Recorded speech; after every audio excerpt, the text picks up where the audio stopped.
Hey friends, today we're talking about voices, the ones we hear, the ones we don't, and what happens when only a few are allowed to speak. Think of a choir. Each voice has a part, soprano, alto, tenor, bass, and together they create something beautiful. But what happens when only the basses sing? What happens when half of the voices are silenced? In this episode, we'll explore how that metaphor plays out in our lives, our communities, and our world, and why your voice, no matter your age or circumstance, deserves to be heard. Welcome to Midlife Repurposed. If you're craving inspiration, practical tips, and a renewed sense of purpose, you're in the right place. Here, we embrace the messy, uncertain, and sometimes downright challenging turns of midlife with a dose of humor and an unwavering belief that there's treasure to be found even in the tough stuff. I'm your host, Michelle Rayburn, an author who's passionate about uncovering hope in the most unexpected places. Let's repurpose this season of life together. If you've been a listener to Midlife Repurposed for a while, then you know that it's been a really long time since I put an episode in your inbox. And your device probably automatically unsubscribed you from getting the automated downloads because I wasn't putting episodes out very often. I've been wrestling with whether to keep going with the podcast or not. And I decided there are just some times where I want you to hear my voice. And so there are occasions when I put out audio to go with a Substack post. And today is one of those. It's been a while since I recorded an episode here. I've been recording another podcast for a while, and so I wasn't as focused on audio here. But today, I want to talk about voices, and I wanted you to hear my voice when I'm talking about voices. I'm talking about the ones we hear, the ones we don't, and what happens when only a few are allowed to speak. And I wanted you to hear my heart too. Sometimes when I'm writing a Substack post, it's really hard for me to convey exactly how I'm feeling. And so I'll tell you a little bit of my story. I want you to hear why this metaphor came up for me today and why I think that I needed to tell you about it. And then if it resonates with you, I hope that you'll share it with a friend, because my goal is to inspire other people in midlife to grow and change, to think about changing our mindset on some things, to look back at some of the things we've always believed and ask some questions. As I've done that, I've realized that there are a lot of things that I just repeated over and over, and they really didn't align with my Christian faith or even with my personal convictions. I just repeated them because I thought those were the things I was supposed to say. So let's go back a little bit here and reminisce. Maybe like me, you were in choir at some point in your life. I was in a cappella choir in high school, and I loved it. I enjoyed singing in choir. I don't sing in a choir now. It's been many years since I have. My voice has actually changed and I can't sing that high anymore. But it was where I met some of the greatest friends I still have from the past. You know how it is. You're great friends from the past, but you don't talk all that often. But they're people I really like and people I respect and people I'd love to get together with for coffee if we didn't live in different cities and different states. But my friends were the choir kids. We hung out together at lunch and then we went to choir right after lunch, which I thought was really poorly timed. We always had to sing on a full stomach.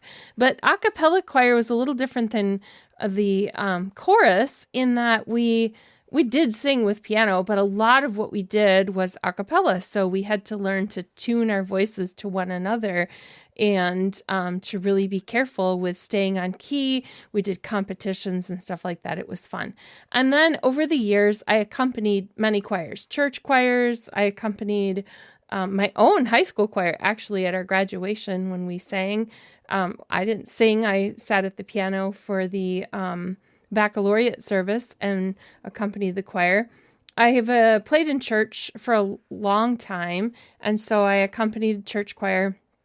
And then for quite a few years, I accompanied the choir at our high school. When my kids were in school, that was where I spent some of my time in the school. So I'm familiar with how choir harmonies and parts and all of that stuff works. If you've ever been part of a choir or even just listened to one, you know that it's not just a group of people who are all singing the same note. That's called singing in unison. And when you sing along with the radio, you probably sing in unison because you might not know all the different parts that are happening in there, or maybe you like to make harmony, but a lot of people just sing in unison. And a choir doesn't just sing in one voice on one note. It's made up of different parts, and each part comes from the notes of a chord. I didn't know all of that theory, the musical theory, until I started teaching piano lessons. And then I really learned chords are made up of the notes on a scale. And when they're all put together, they have a beautiful sound. If you have a note that doesn't come from that chord, it sounds off and it's dissonant. It hurts your ears, basically. So when each voice sings a note that's taken from a chord, you have the and then you're all singing something together and making music. Now in choir, we have sopranos, altos, tenors, and basses. Each one has their own line.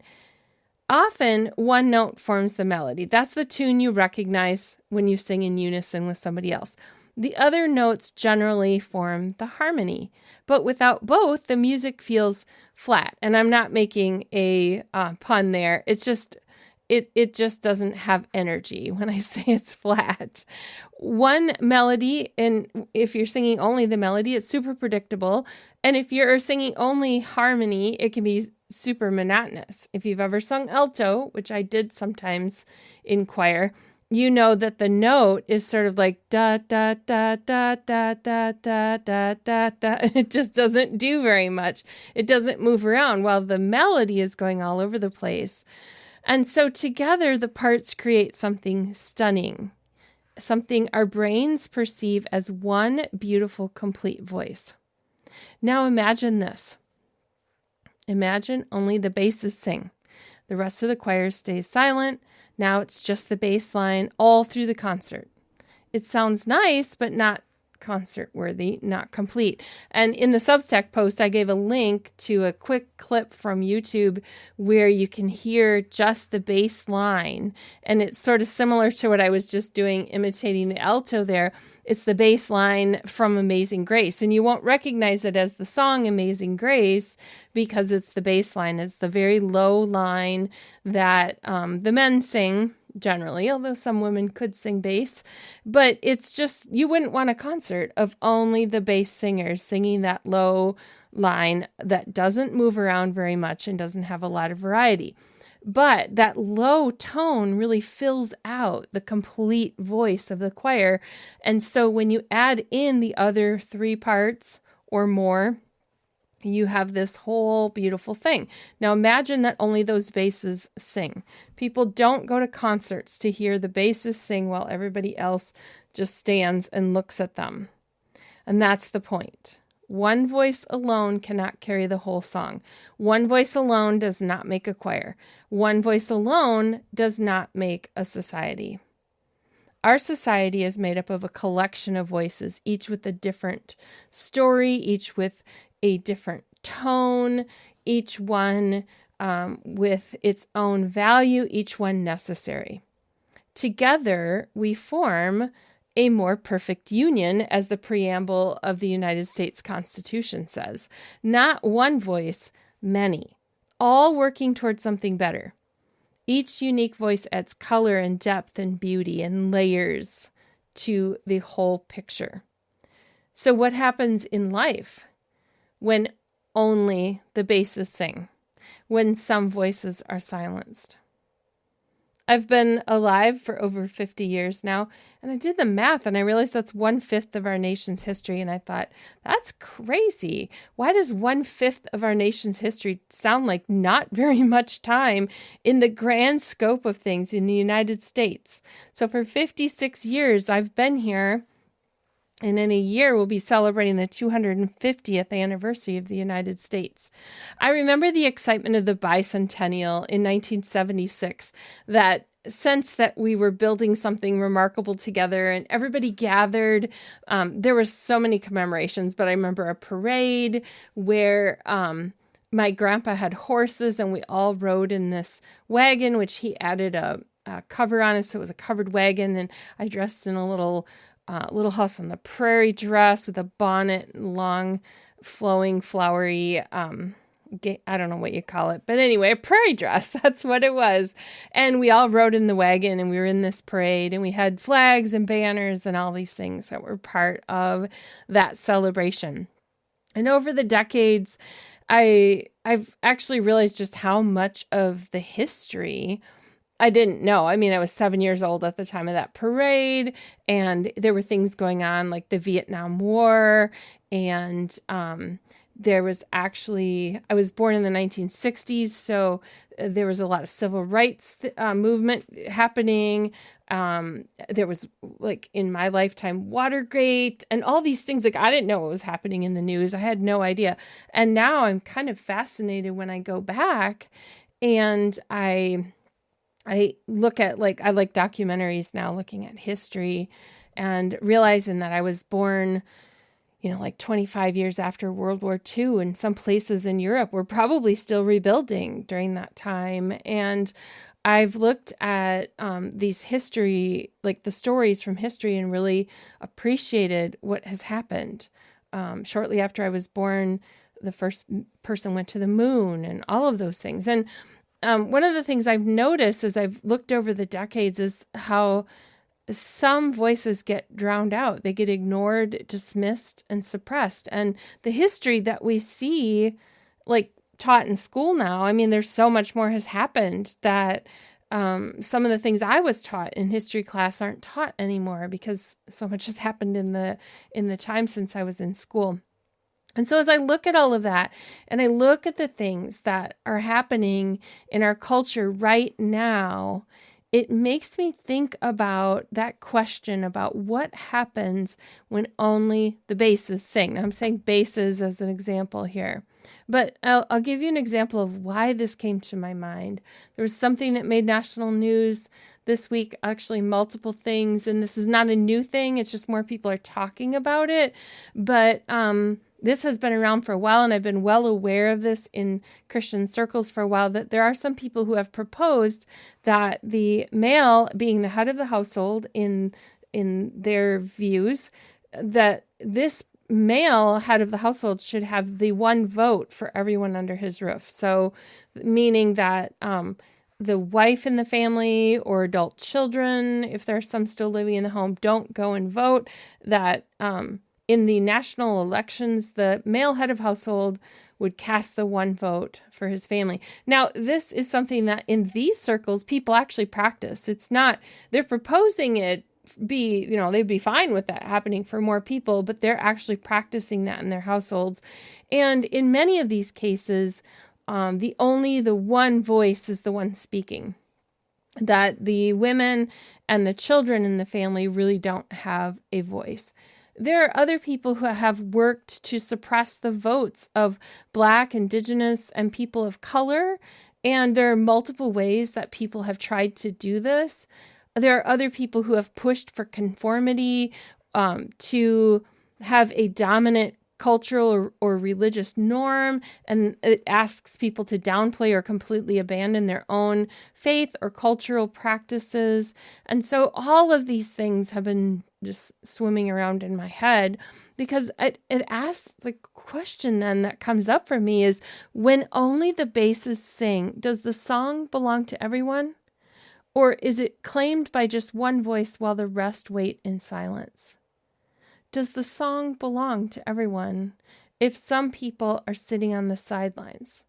So when I think about it in terms of the union of the United States of America, if only some voices speak, does it belong to everyone, or does it belong to the loud voices? If men vote on behalf of the whole household, does that truly represent all? If the marginalized, the unhoused, the poor, the uneducated people, if they struggle, who speaks for them?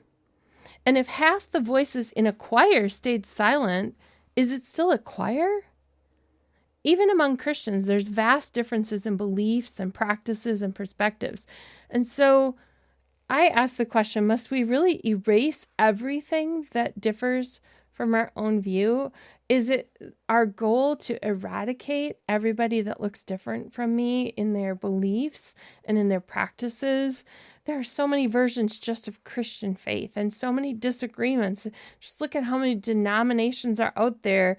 I was going to say in the phone book, but we don't use those really anymore. So if you were to Google churches in your zip code, look at how many show up. And if you put in Protestant, then look how many show up. They don't agree. And so whose viewpoint gets to have the voice?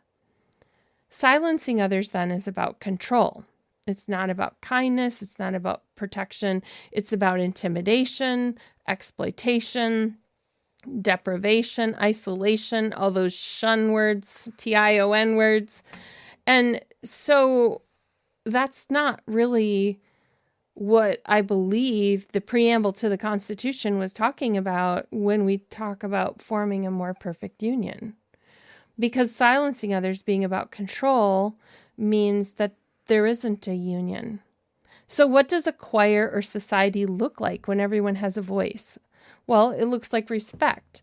It looks like checks and balances, working together for the benefit of all, living next door to people who think, pray, and live differently without feeling threatened at all. It's appreciating diversity without being afraid of other people. A more perfect union, then, is like a choir in full harmony with sopranos and altos and tenors and basses, each lifting their part and blending their differences into a richer song. When every voice is heard, then the melody belongs to all, and the music becomes something that no single voice could create alone. And to me, that's the beauty of living in a community where everybody's different, where everybody is allowed to participate in their faith. Everybody's allowed to participate in their family. Everybody's allowed to participate in their civic duty without it being that one voice has the dominance over another. We can disagree respectfully. We can learn from each other. When our interactions then are enriched by the difference, then it makes us richer people. Not richer money-wise. You know what I mean.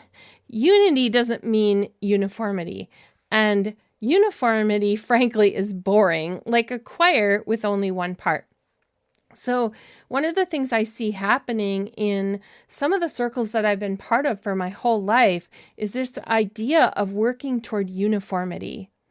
And that isn't unity. That isn't a union. It's just getting everybody to think the same way and dominating and controlling in order to make that happen.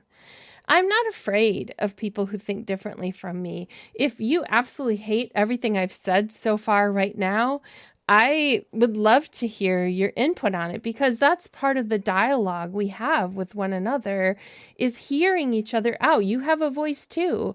And so I would love to hear your voice. You can always find me on Substack and join in the conversation there. So my message to you, especially if you're listening from midlife and you're thinking, who even notices me anymore? I want you to know that I see you. And I would want to encourage you to raise your voice. So I have a few messages for you.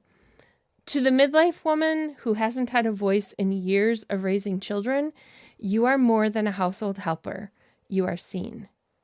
To the caregiver whose needs have been put last for too long, your dreams matter.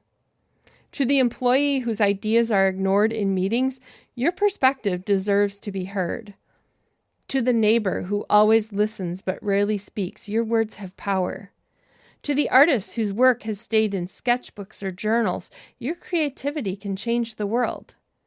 To the one oppressed by a dominating spouse, your life, your choices, your voice belong to you. To the one trapped in poverty, feeling unable to break free, your strength, your dreams, and your dignity matter. To the person whose culture or skin has too often been dismissed, your story is essential. To the young person silenced because of age, race, or background, your truth belongs. To every marginalized voice that has been overlooked, ignored, or silenced, step forward. Your voice matters. And so I say, let all voices sing. I want to thank you for listening to Midlife Repurposed today. If this episode has resonated with you, take a moment today to speak your truth. Share your perspective. Stand in your voice. It belongs to you. Thanks for tuning in to Midlife Repurposed. Looking for more inspiration and connection? Dive into Midlife Repurposed on Substack. Visit midliferepurposed.com to join the conversation and keep the journey going.